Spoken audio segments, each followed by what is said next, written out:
Praise the Lord. எல்லாரும் எப்படி இருக்கிறீங்க? கர்த்தருக்குள் மகிழ்ச்சியா இருப்பீர்கள் என்று நான் விசுவாசிக்கிறேன்.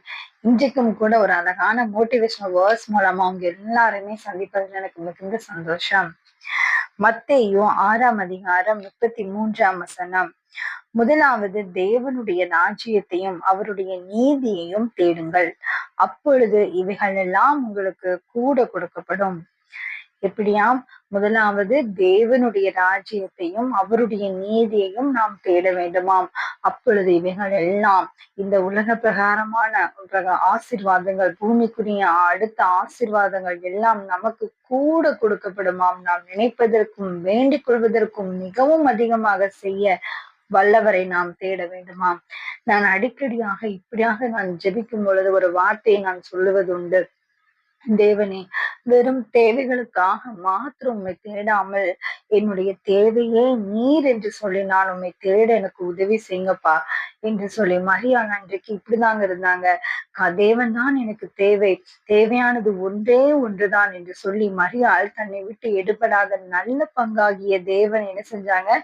தெரிந்து கொண்டாங்க. அவர் பாதத்தில் அமர்ந்திருப்பதை அவங்க தெரிந்து கொண்டாங்க. இன்றைக்கும் நாம் எதை நோக்கி ஓடிக்கொண்டிருக்கிறோம்? இந்த உலகத்தின் ஆசீர்வாதங்களையா, இந்த உலகத்தின் ஐஸ்வர்யத்தையா, அந்த உலகத்தின் கனத்தையா, அந்த உலகத்தின் மேன்மையா, நாம் எதை நோக்கி ஓடிக்கொண்டிருக்கிறோம்? பிரியமானவர்களே, இந்த உலகம் மிக மிக விரைவில் அழிய போகிறது. தேவனாக இயேசு கிறிஸ்து சீக்கிரம் வரப்போகிறார். நாம் இருப்பதோ கிருபையின் காலத்தில் அல்ல, கடைசி காலத்திலே நாம் இருந்து கொண்டிருக்கிறோம்.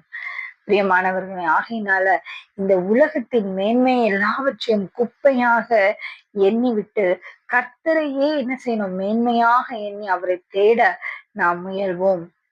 இன்னும் கூட சங்கீதம் 103ஆம் அதிகாரம் 15ஆம் வசனம் இப்படியாக கூறுகிறது. மனுஷனுடைய நாட்கள் புல்லுக்கு ஒப்பாயிருக்கிறது. வெளியின் புஷ்பத்தை போல் பூக்கிறான். காற்று அதன் மேல் வீசின உடனே அது இல்லாமல் போயிற்று. அது இருந்த இடமும் இனி அதை அறியாது. மனுஷனுடைய நாட்களை தேவன் எதற்கு ஒப்பிட்டு சொல்லுகிறார் பாத்தீங்கன்னா, புல்லுக்கு. ஒரு சாதாரண நம் வீடுகளில் நம்மளுடைய தோட்டங்கள் வைத்திருப்போம் அல்லவா? நம்மளுடைய ரோஜா செடிகளிலும் கூட அநேக செடிகளை நாம் வளர்த்திருப்போம். அதற்கு அருகாமையில இருக்கிற சின்ன சின்ன புல்லெல்லாம் நீங்க பார்த்திருப்பீங்க. அதெல்லாம் ஈஸியா என்ன செஞ்சிடும்? வந்துடும். நம்ம லேசா அதை பிடிச்சு இழுத்தாலே என்ன செஞ்சிடும்? அந்த புல்லெல்லாம் வந்துடும்.